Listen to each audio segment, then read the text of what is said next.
तो चूँकि पहला वाला वीडियो बंद हो चुका था सिग्नल की प्रॉब्लम की वजह से, तो इस तरह हम लोग जितने कब्रों को पानी दिया दे सके देंगे।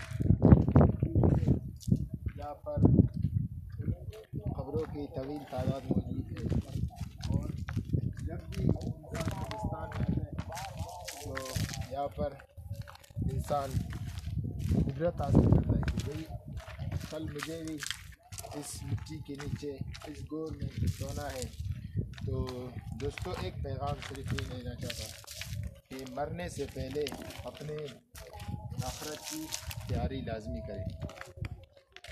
तो उसके बाद यहाँ पर आगे कुछ पहाड़ है और उस पहाड़ के दरमियान एक